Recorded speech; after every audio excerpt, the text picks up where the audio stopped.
essa comoção que ultrapassou ali, como eu mesma disse, as fronteiras, quando a gente pensa toda a Colômbia mobilizada. O que a gente pode descrever? O que é esse sinal do luto e essa comoção que invadiu aí o país?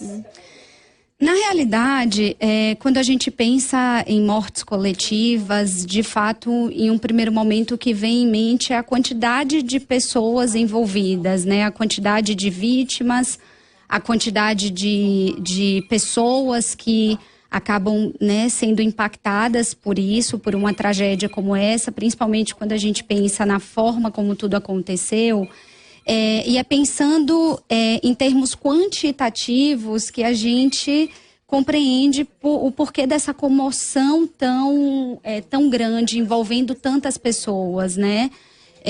Mas existem muitos outros fatores que são envolvidos diante de uma tragédia como essa que geram mobilização.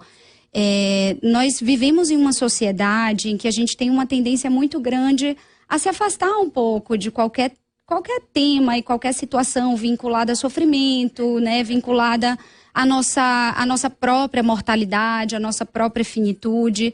E circunstâncias como essas são circunstâncias que nos colocam diretamente, escancaradamente com a nossa finitude, com a possibilidade de que a vida ela é passageira, de que a vida pode acabar a qualquer momento. Então, isso já é um dos motivos que fazem com que tanta comoção aconteça em torno de uma tragédia como essa. Né?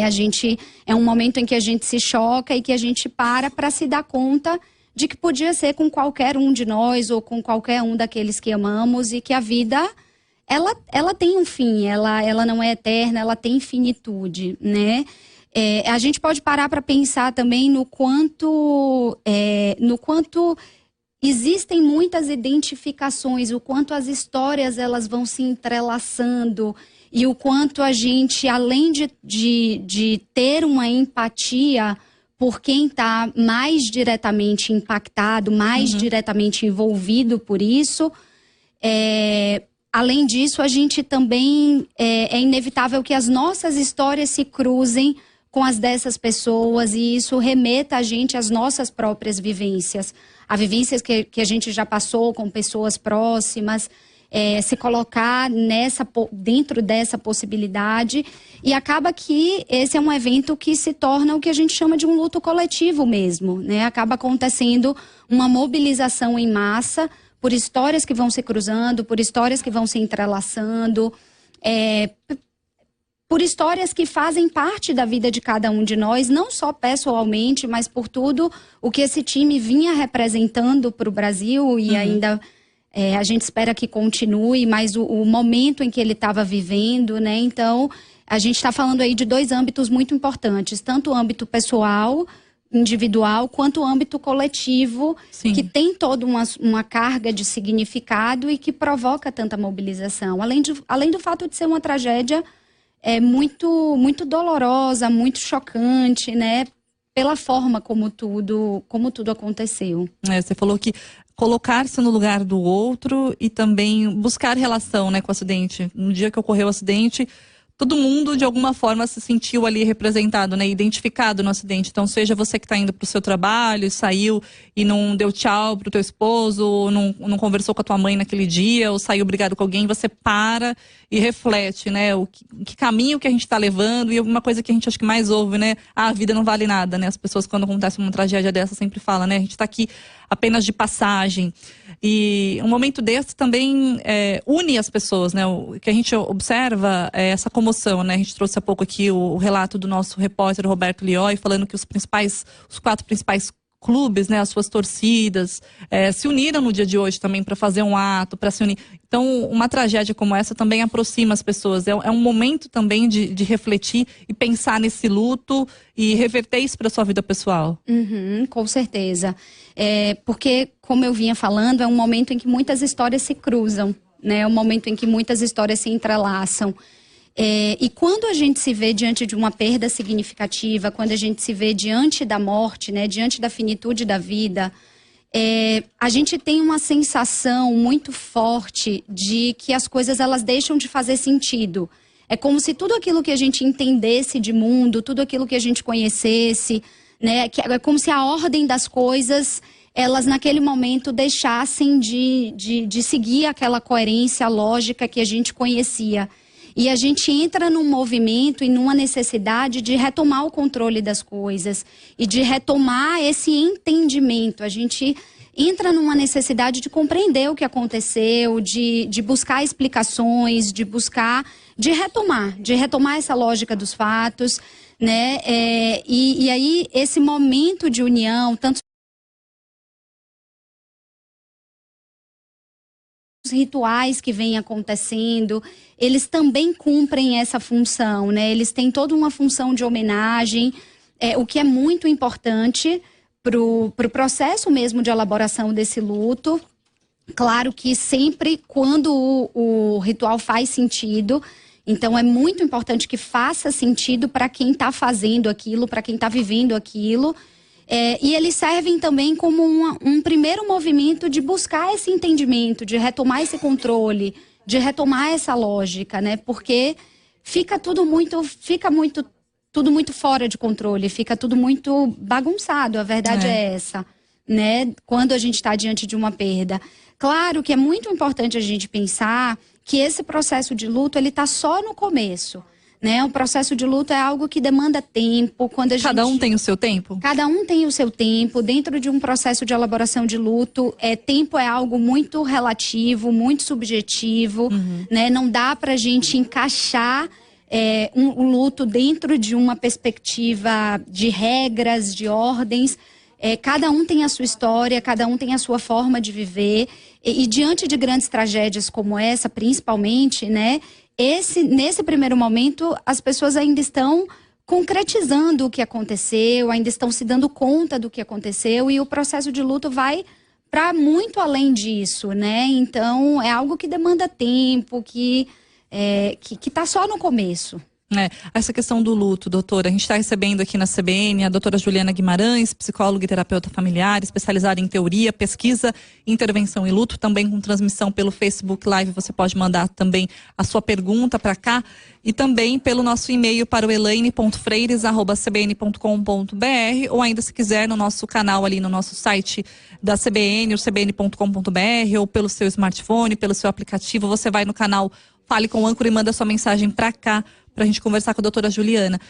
O tempo do luto, a senhora falava que ele é relativo e muito subjetivo, né? Cada pessoa tem o seu tempo. Quando, infelizmente, você perde uma pessoa querida da sua família, um amigo, muitas vezes as pessoas falam: nossa, mas você precisa se levantar, a vida continua. A vida continua também é outra frase muito usada, né? Num momento como esse do luto, né? A vida continua, a vida segue, vamos em frente. A partir de que momento a gente pode ficar preocupado quando essa pessoa ainda está imersa nesse luto e não conseguiu ver que a vida passou para frente, a pessoa continua ainda muito presa às suas memórias e também a todo o seu sofrimento, doutora? Tá. Eu costumo dizer, Elaine, que o processo de elaboração de um luto, ele é um processo muito similar à cicatrização de uma ferida, né?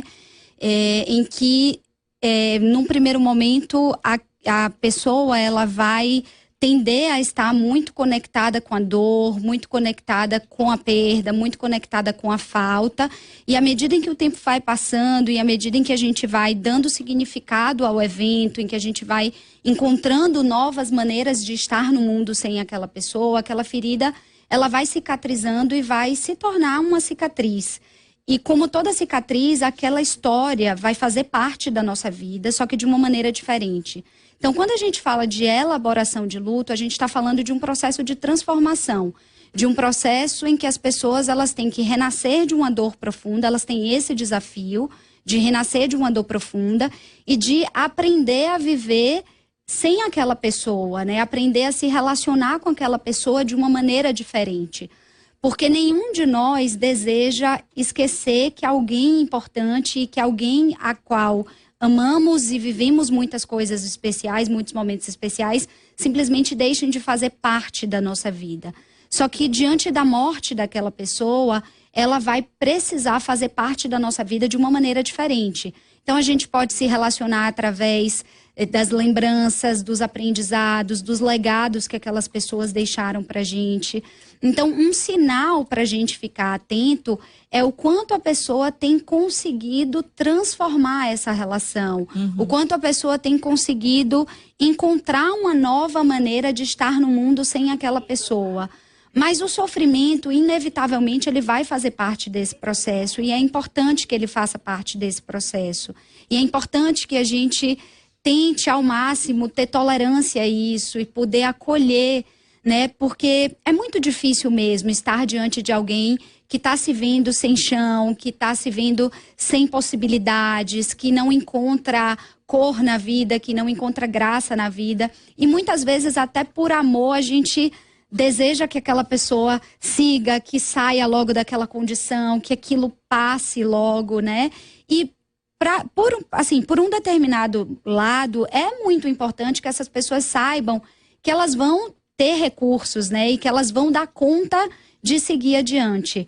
Não é que a gente não deve dizer a essas pessoas, não é que a gente não pode dizer a essas pessoas que elas não vão seguir adiante e que a vida segue. Sim, porque de fato a vida segue. Sim. Mas é importante a gente ter esse cuidado e essa sensibilidade de poder também ter tolerância nos momentos em que aquelas pessoas estiverem muito imersas na dor delas. Porque isso também faz parte desse processo. Respeitar o luto. Respeitar, exatamente, respeitar esse momento de dor, esse momento de elaboração, porque o processo de luto, ele é um processo muito fluido. É importante que ele seja fluido. E o que a gente quer dizer com um processo de luto fluido? A gente está falando de um processo que tenha movimento, que oscile entre momentos em que a gente se conecta mais com a vida que ficou, com o que ainda temos, com o que ainda é possível realizar, com as nossas atividades diárias, com o nosso trabalho, mas também tenhamos aqueles momentos em que a gente fica conectado com a dor de quem perdeu, com o coração dilacerado, com a falta que aquela pessoa faz na nossa vida, e isso dói mesmo, né? E isso faz a gente chorar mesmo, e isso faz a gente ter raiva mesmo, né? E é muito importante que a gente possa passar por esses momentos muito difíceis, tendo pessoas ao nosso redor que aguentem isso, que tolerem isso e que possam dar subsídio e dar espaço e dar conforto para essas manifestações poderem acontecer. Doutora, a gente recebe uma pergunta aqui do nosso ouvinte, Marcelo Xavier, de Campinas. Ele fala quais os principais ou os melhores pilares para a gente se apoiar e criar uma nova dinâmica de vida que possa superar a perda, especialmente no sentido individual. Difícil, hein? É uma pergunta bem difícil porque, como eu já falei agora há pouco, o processo de luto ele é algo muito particular, ele é algo muito subjetivo.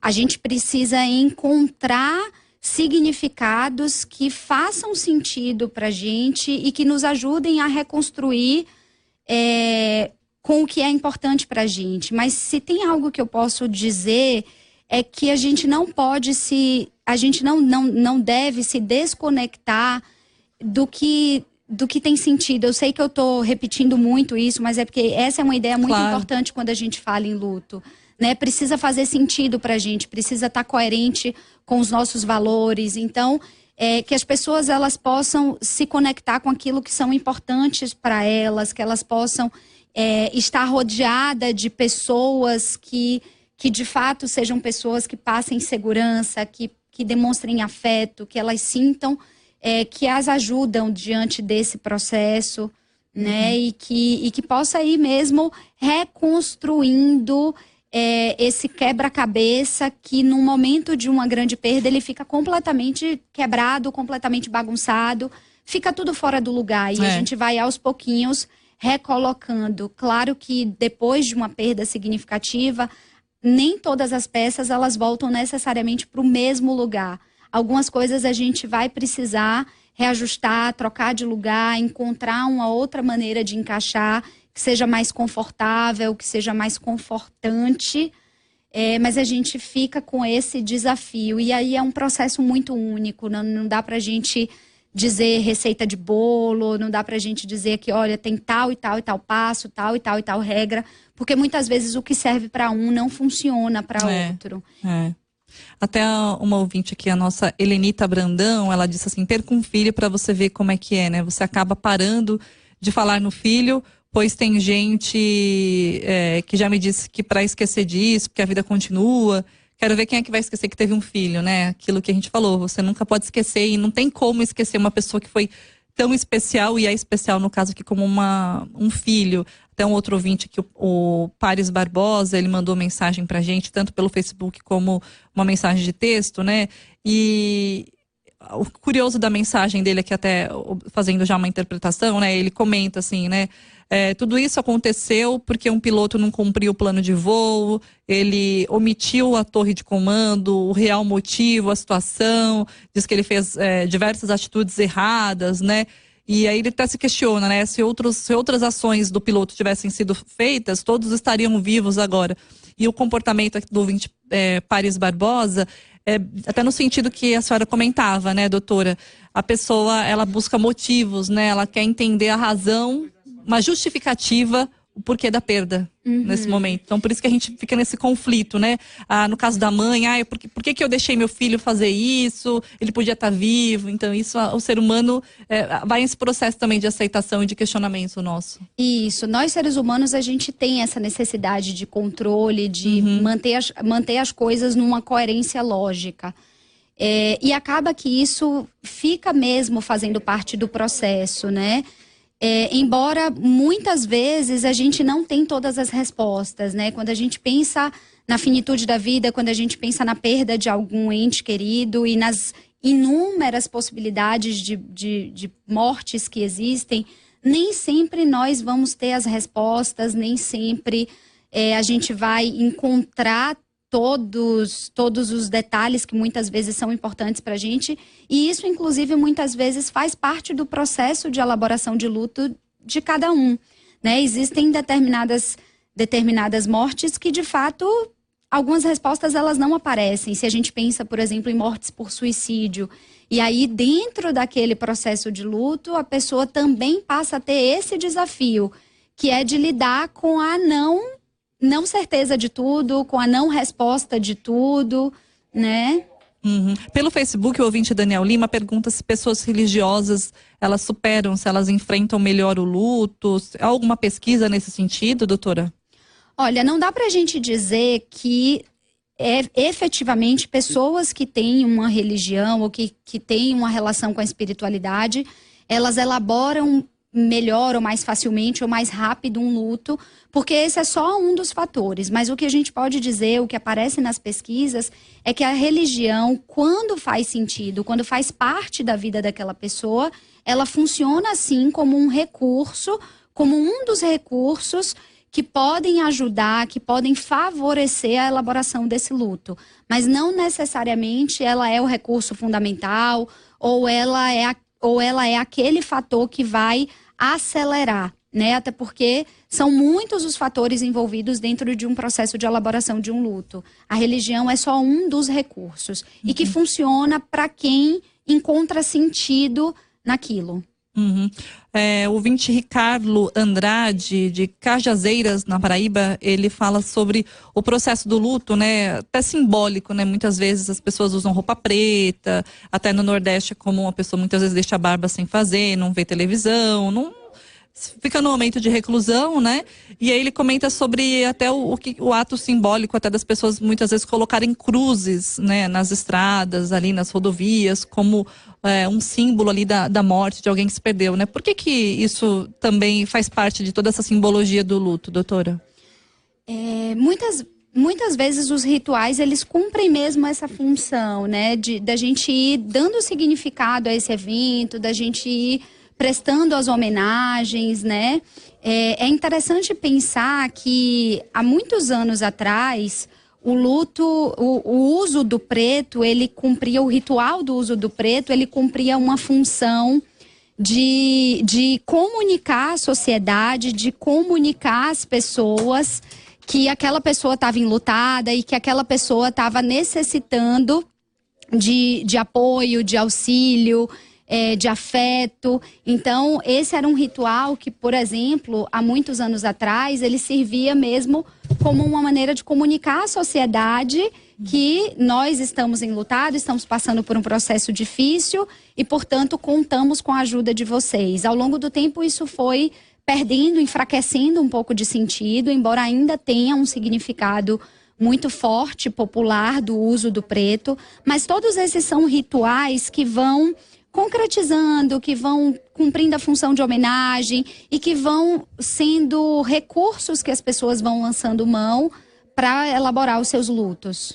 Doutora Juliana Guimarães, eu quero te pedir só uma pausa rapidamente. A gente está recebendo aqui a psicóloga e terapeuta familiar falando sobre luto. A gente vai trazer um trecho da entrevista coletiva da Junta Médica que acompanha o estado de saúde dos 6 sobreviventes após a queda do acidente da Chapecoense. Vamos acompanhar aqui o áudio. Nós discutimos bem isso, que a gente tem que sair da fase de emergência. Agora tem que ter uma parcimônia.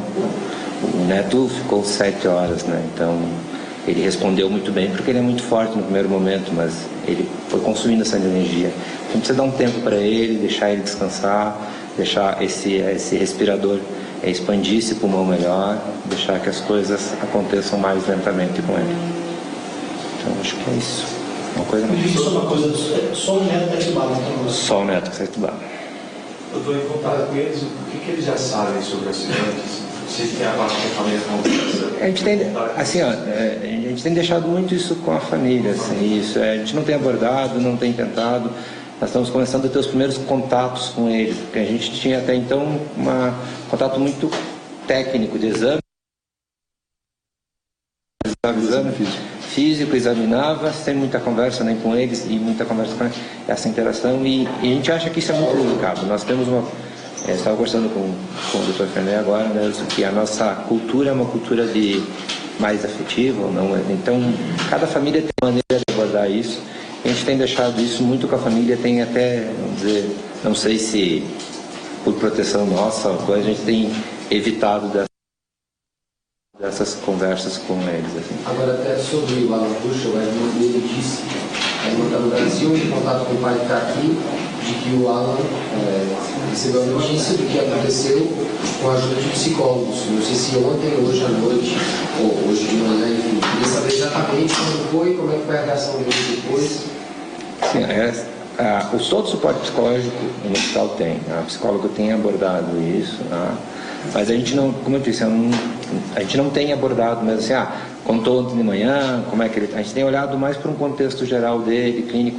Ele está muito bem, hoje conversou com a gente, disse que quer fazer churrasco para nós sexta-feira. Então, eu acho que isso é importante. Então, a gente não fica abordando se lembra, se não lembra. Ele só diz que ele quer fazer um churrasco para nós para sexta-feira. Então, eu acho que isso é o mais importante.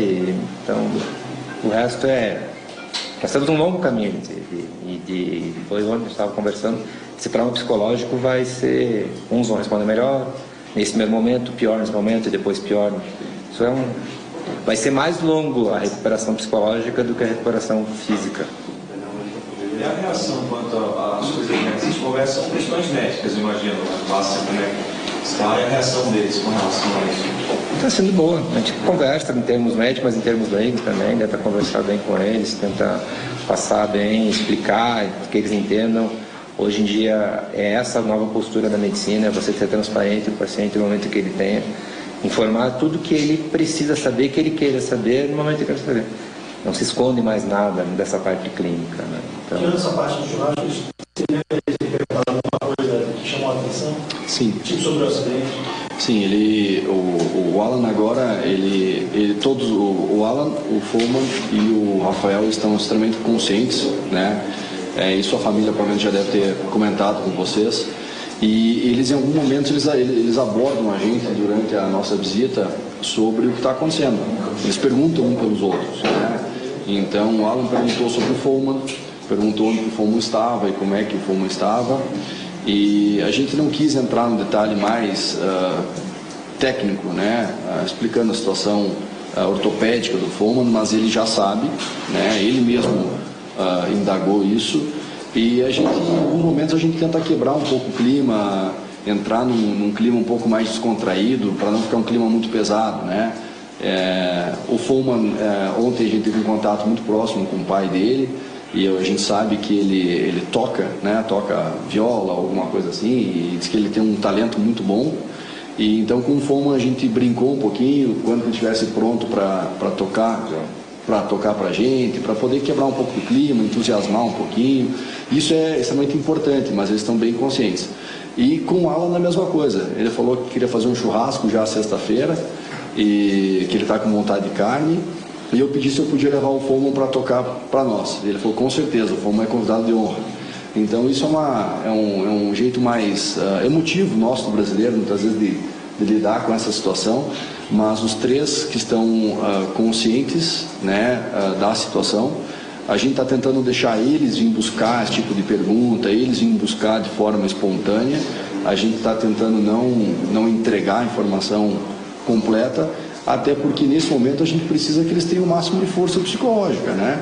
Então a gente tem que tirar a carga negativa, trazer a carga positiva para dentro do jogo, e é isso que a gente precisa, né? O Neto está entubado, ainda como toda a nossa equipe já colocou, ele inspira um cuidado pulmonar mais intenso. Então o Neto, a princípio, a gente não tem contato, saber o quanto ele sabe da situação, não é o momento, não é a hora para isso.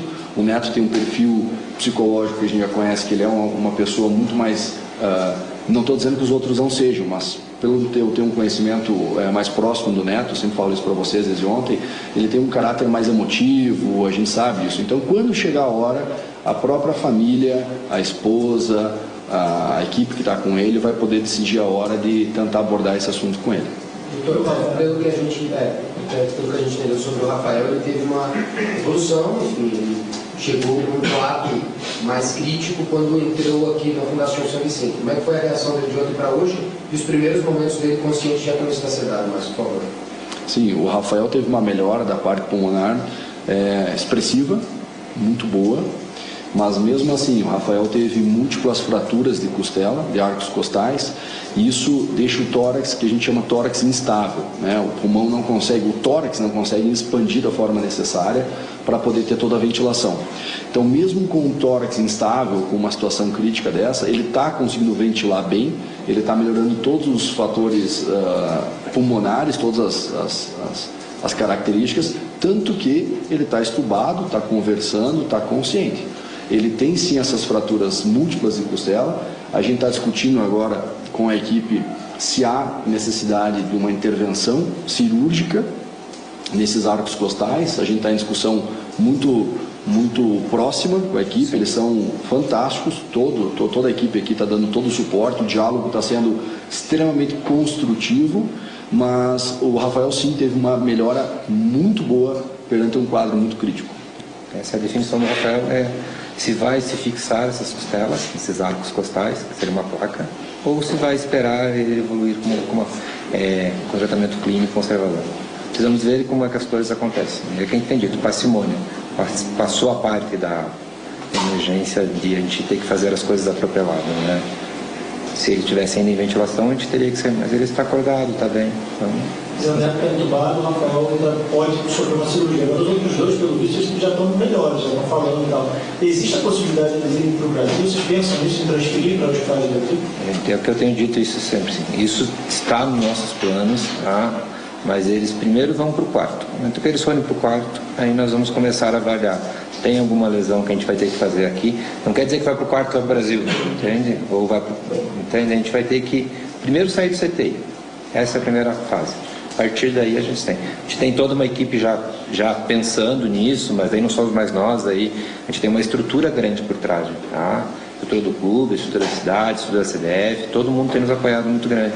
Esse apoio que a gente tem tido de toda a estrutura no Brasil é muito grande. A gente está muito focado nisso e as outras pessoas atrás, a gente sabe, isso já foi mapeado, que existe isso, que existe a remoção, que existe que eles vão voltar para o Brasil sim, que as coisas vão acontecer, mas existe uma outra equipe pensando nisso, entende? Quando a gente startar isso, as coisas vão estar todas elas já organizadas, como vai ser, porque é um transporte longo, não é uma coisa que a gente faça como nós fizemos as transferências para cá, que foram seguras, foram bem, mas são transferências mais curtas, né? Isso é importante deixar bem claro para todos, né? Todas as nossas decisões, minha e do Edson, é baseado junto com a equipe aqui do hospital, que tem sido fantástica, mas tem uma equipe que veio aqui antes e deu todo o suporte para que isso estivesse acontecendo, né?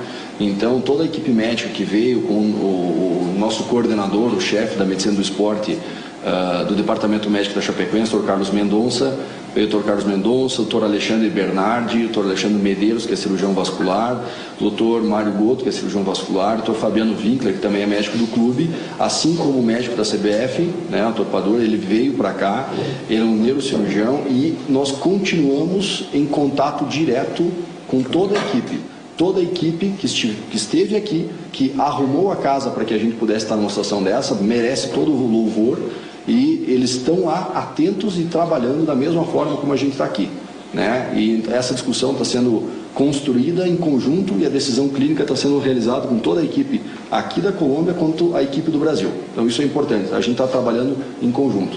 Acho que isso só para concluir isso, eu acho que isso estava conversando com o Fernando hoje, todos nós estamos tendo uma evolução porque hoje nós estamos conseguindo fazer uma interação entre dois países de discussão médica acadêmica muito forte. Graças a ferramentas como o WhatsApp, hoje todas as informações daqui, elas vão todas para Chapecó, e a gente tem uma estrutura médica muito boa em Chapecó, que toda ela está de suporte para cá, como vai o Dr. Pagura, que o Einstein está atrás. Então, a gente tem uma estrutura hoje muito boa, como todo o Fernando, com todos os médicos colombianos, tá? Que são extremamente competentes, que as coisas têm o mesmo raciocínio clínico que a gente tem tido, eles têm a gente tem andado muito consoante, muito junto, sem divergências. Então se percebe a magnitude da estrutura, né? Porque não é fácil você concordar em situações tão críticas, mas a gente tem tido uma excelente concordância, a gente tem conseguido ter um trabalho muito legal, apesar de todo o estresse, mas um trabalho muito bom, assim. A gente tem tranquilidade com a equipe, tem que agradecer ao Dr. Fernando, a equipe do hospital, a equipe médica daqui, ela está muito aberta a isso. E só para concluir, não me permito esquecer, eu preciso deixar claro também que a gente só está aqui nesse momento por todos, eles só estão vivos hoje porque a Colômbia e os médicos colombianos, socorristas colombianos, a equipe das Forças Armadas, a equipe da polícia colombiana auxiliou de forma rápida e eficaz no resgate deles. Então, nós também temos que estender todo esse trabalho para os médicos, a equipe que fez as cirurgias de trauma inicial, os hospitais que acompanharam eles, a gente também tem que deixar isso claro. Então, desde o socorrista, desde o menino que foi acompanhar os socorristas para mostrar o local onde teve a tragédia, todo mundo colaborou de uma certa maneira, e isso tem que ser lembrado. Nós estamos acompanhando aqui a entrevista coletiva da Junta Médica, que acompanha o desenvolvimento, né, do quadro dos 6 sobreviventes da queda do acidente da Chapecoense. A gente aciona o repórter Vinícius Moura, nosso enviado especial, que acompanha essa entrevista coletiva. Boa tarde, Vinícius. Olá, Elaine. Boa tarde a você, aos ouvintes ligados na Rádio CBN. O médico Edson Stakonski foi até questionado um pouco sobre se existe risco em relação aos pacientes brasileiros que estão aqui neste hospital. Ele disse que todos ainda têm uma situação crítica porque permanecem na unidade de terapia intensiva. Todos os 4, apesar de 3 deles já não estarem mais sedados, 2 já tiraram os tubos há mais de 24 horas, o FOMA já há quase 2 dias, mesmo assim continua numa situação crítica. Para que haja uma evolução, né? E aí eles precisam, claro, ir para os quartos. Mas é uma situação estável, isso que eles buscam colocar de ponto mais importante. Do que é estável neste momento? É uma condição clínica onde os médicos podem controlar. Isso é o que eles colocam como mais importante neste momento. Em resumo aqui, o Rafael Renzo, que ontem estava numa situação mais crítica, teve uma grande evolução. O jornalista sobrevivente no voo, ele já não está mais sedado, ou seja, não tem mais o auxílio de aparelhos para respirar. Já o Neto está ainda num estado mais crítico, ele foi o último a ser resgatado, é um relato que a gente trouxe durante a última semana aqui na CBN, do policial que fez o resgate, em que ele disse que o Neto foi resgatado 2 horas após as equipes de socorro terem deixado o local do acidente por não acreditarem naquele momento que pudesse haver mais algum sobrevivente. Bom, e por isso o Neto teve muito tempo ali, teve hipotermia, ele teve perdeu muita pele, por isso havia um risco grande de infecção por causa do contato direto com a terra, né, o risco ali de uma infecção, mas o Neto tem reagido bem. Os médicos têm falado que a força dele psicológica e física foi fundamental, mas que agora ele precisa de um descanso e por isso permanece sedado, ou seja, respira com a ajuda de tubos, respira com a ajuda de aparelhos. Elaine. Obrigada, Vinícius Moura. A gente volta a acompanhar mais um trecho. É importante a gente resumir já o que o Vinícius trouxe até agora, o que a gente acompanhou, que o estado de saúde de todos até o momento agora é estável. Essa informação que a gente vem trazendo, aí acho que é o principal resumo e informação até para os familiares que acompanham e aguardam as informações aqui direto do Brasil. Vamos voltar a acompanhar mais um trecho. Ele tem alguns ferimentos, ele tem algumas feridas e a gente não tem condições de fazer uma cirurgia, né, fazer uma incisão cirúrgica no local onde tem uma ferida. Eu tenho um risco de contaminação, levar para dentro da cirurgia muito grande.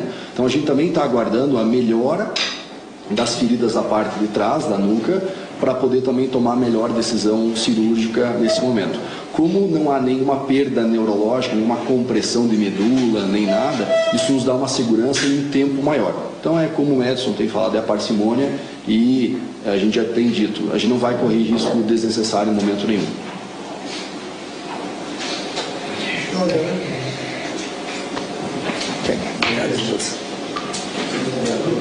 Outra informação importante, a gente volta a falar com o Vinícius Moura, direto de Medellín, Colômbia, nosso enviado especial aqui do Sistema Globo de rádio, que a questão da remoção das vítimas, né? Nenhuma remoção vai ser feita enquanto qualquer risco for apresentado, pelo menos é isso que a junta médica explicava há pouco, né, Vinícius? Sim, Elaine, ele tem uma grande preocupação, já que, aqui, postei num companheiro que acompanha a entrevista, sala um pouco apertada, enfim. Eles fizeram uma transferência de 3 sobreviventes na última semana de um hospital para outro aqui. Eles agora estão todos numa mesma unidade, a Fundação São Vicente, que é das unidades onde os brasileiros foram atendidos, a mais distante do local do acidente. Por isso que eles não vieram para cá imediatamente, somente o Follmann, que naquele momento tinha um estado crítico e foi trazido aqui para esta unidade hospitalar. Bom, a transferência dentro, né, de uma cidade é muito mais fácil do que uma transferência de um país, né, com uma aeronave. Existe um risco grande para que todo o procedimento seja feito. Então eles esperam que exista uma maior evolução no quadro clínico de todos os pacientes para que esta transferência ao Brasil possa ser realizada. É um desejo, claro, dos médicos brasileiros, dos familiares, para que os jogadores retornem ao Brasil e continuem o tratamento já num ambiente mais familiar, né, próximo de todos os familiares, já que apenas alguns familiares dos sobreviventes estão aqui na Colômbia. Então não existe nenhum prazo para esse tipo de procedimento. A gente aguarda a evolução de todos eles. Bom, os médicos estão aqui ainda. O Marcos André Sonhali, ele é o médico ortopedista que está aqui concedendo entrevista ainda, falando com o jornalista. Vou pedir um minutinho aqui para falar com o Marcos André, ao vivo na Rádio CBN. Por favor, queria que o senhor nos explicasse mais uma vez sobre o Alan Ruschel, porque a irmã dele deu um depoimento hoje, entrevista, enfim, no Sistema Globo de Rádio, dizendo que os psicólogos já disseram ao Alan Ruschel sobre a condição do acidente, que ele teve uma noite um pouquinho mais conturbada. Claro que esse é um trabalho dos psicólogos, mas eu queria entender como é que foi isso, como é que vocês sentiram a reação dele, já que vocês conversaram com ele hoje, porque é claro que existe um trauma em saber daquilo tudo que aconteceu, e ele é o único que sabe nesse momento de tudo o que se passou naquela aeronave. Boa tarde. Boa tarde, amigos da CBN. Realmente, existe uma equipe de psicólogos daqui do hospital aqui na Colômbia. A equipe de psicólogos decidiu por conta própria, com uma técnica própria, abordar isso para o Alan. Foi conversado com ele, foi orientado tudo o que está acontecendo, da queda do avião, o que aconteceu. E ele respondeu de uma forma que ele está consciente, ele realmente está sabendo o que está acontecendo, ele pergunta para nós, ele sabe do quadro do Follmann, ele sabe do quadro da amputação do Follmann, ele pergunta isso, mas nós médicos ainda não estamos querendo abrir detalhes para isso, porque a gente está concentrado no quê? Em tentar estimular ele para uma recuperação melhor.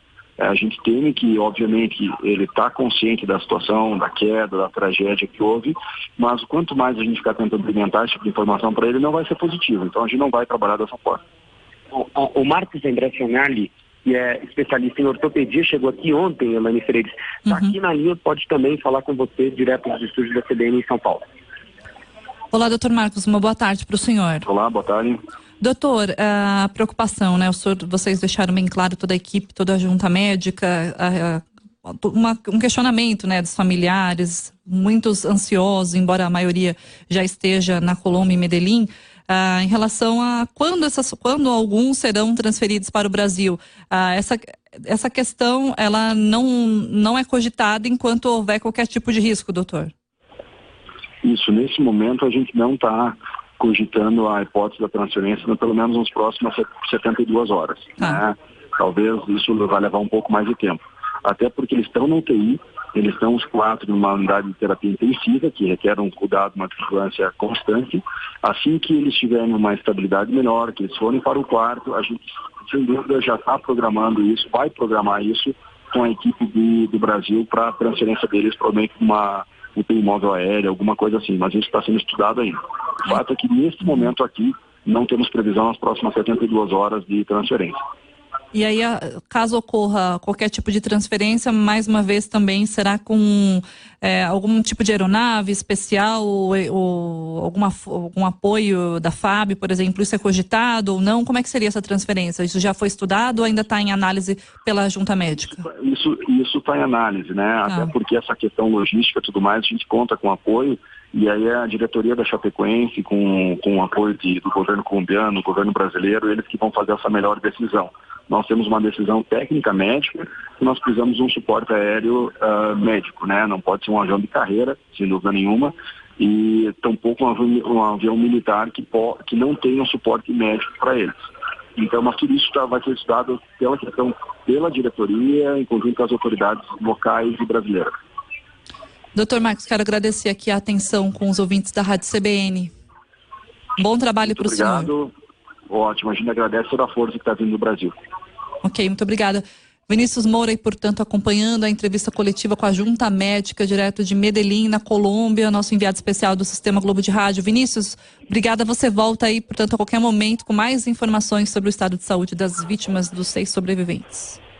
Obrigado, Elaine. A gente volta a qualquer momento na programação da CBN. Um abraço. Obrigada, Vinícius. Às 4h50 a gente continua aqui com a nossa transmissão pelo Facebook Live e também pela CBN. Você pode acessar. A gente que recebe hoje a doutora Juliana Guimarães, psicóloga e terapeuta familiar, especializada em teoria, pesquisa e intervenção em luto. Doutora, a gente acompanhou aí a coletiva da Junta Médica e os médicos relatando, né? Um exemplo aí do Alan Ruschel, o jogador, que ele já sabe do acidente, mas ainda não a dimensão. Você falar para um sobrevivente uma parte da notícia, né, uma meia-verdade sobre a informação, isso é uma forma também de motivá-lo do que trazer um impacto de falar tudo o que ocorreu, uma vez que esse paciente também ainda está sob medicamentos, sob cuidados? É uma tática, de fato, que deve ser avaliada e utilizada num momento como esse, doutora? Olha, Elaine, contar, né, a um sobrevivente de uma tragédia envolvendo tantas vítimas é sempre um momento muito delicado. E é muito importante que a gente possa, de fato, fazer uma avaliação de alguns fatores importantes que estão envolvidos nessa notícia. O que nós, psicólogos, defendemos é que a verdade, ela é sempre mais importante, ela é sempre mais útil do que qualquer notícia, por pior que ela seja, né? Então, poder dizer, né, poder que essas pessoas tenham acesso à verdade, a tudo que de fato aconteceu, é muito importante para a elaboração dessas pessoas, né? Para tudo que vai envolver a recuperação delas e a reabilitação dessas pessoas. Mas é muito importante, sim, que a gente possa avaliar. Eu entendi, por exemplo, que nesse momento ainda existem alguns riscos físicos de saúde muito importantes e que os médicos estão tomando cuidado para preservar, né? A gente não sabe exatamente que impactos físicos uma notícia como essa, uma sobrecarga emocional como uma notícia dessa, ela vai ocasionar, e aí se envolve um risco físico à saúde desse sobrevivente. Isso precisa sim ser preservado, né? Por isso que não tem uma regra do timing de falar essa verdade, embora a gente entenda que é importante que essa verdade seja dita de uma maneira muito honesta, com muita clareza e, claro, envolvendo todos os cuidados que são necessários, né? É importante que eles possam ter acesso a essas informações, cercados de todo cuidado médico e emocional que eles puderem ter à disposição deles, que isso seja feito de uma maneira muito cuidadosa, muito sensível, de preferência com pessoas importantes e que são fonte de segurança para essas pessoas, mas muitas vezes quando essa notícia demora de acontecer, pode ser por proteção a alguns fatores que são importantes de serem protegidos, mas que no momento em que essas pessoas estejam minimamente fortalecidas fisicamente para receber essa notícia, que essa notícia possa ser dada. Porque, infelizmente, um impacto desastroso e profundo na vida dessas pessoas, essa notícia vai ter a qualquer momento que ela seja dada, né? Não dá, infelizmente não dá para escapar disso. Eles passaram por um trauma muito significativo, porque eles vivenciaram aquilo tudo, né? E eles perderam grandes amigos, grandes colegas, pessoas muito importantes. Então tem muitos lutos, tem muitas perdas, tem muitas coisas a serem elaboradas aí, muitas coisas trágicas. Então, impactos emocionais terão. E além desse trabalho que já teve no hospital, né, com equipes de psicólogos que estão a todo momento ali, com cada informação, com cada detalhe passados para os sobreviventes, um trabalho posterior também terá que ser feito. Com certeza, né? Com certeza, porque esse luto está só começando, né? Eles ainda estão numa fase de compreender, de começar a se localizar, a entender o que está acontecendo, a minimamente voltar a ter uma noção de tempo, de espaço, né? Porque tudo isso é muito possível que esteja extremamente desorganizado, né? E sim, é algo que aí vai demandar tempo, cada um vai reagir de uma maneira, né? Depende do que está envolvido na vida de cada um, e sim, eles poderem ter um suporte, e não só um suporte profissional, né? Mas um suporte de todas as ordens, um suporte dos familiares, dos amigos, das pessoas queridas, eles poderem serem cercados desse apoio vai ser sim muito importante. Só para a gente chegar ao fim já a nossa conversa aqui com a doutora Juliana, vários ouvintes, doutora, perguntam sobre depressão, né? Se uma pessoa que é depressiva, até pergunta aqui do ouvinte Heilton Souza, até te peço desculpa, Heilton, se eu falei o seu nome correto aqui, ele sobre a depressão, né? Uma pessoa que tem depressão, o cuidado é muito maior em relação à aceitação do luto. Esse luto demora mais, embora a senhora já conversou no começo do nosso bate-papo aqui na CBN. Cada pessoa tem o seu tempo de luto, que não tem uma fórmula mágica, uma receita de bolo que a gente fala, o tempo de luto dura 6 meses, daqui a 1 ano sua vida segue, depois vai, não existe isso. Uma pessoa depressiva, esse luto, ele é diferente, ele é muito mais difícil? Bom, quando existe um fator como uma depressão envolvida num processo de luto, claro que a gente precisa ficar mais atento, porque isso entra como um fator que é o que a gente chama de fator de risco, né? Existem alguns fatores que podem não favorecer esse processo de elaboração de luto, e a depressão, por ser uma doença muito grave, por deixar a pessoa numa condição muito vulnerável, ela entra sim como um elemento muito importante que requer cuidados, que requer atenção, né?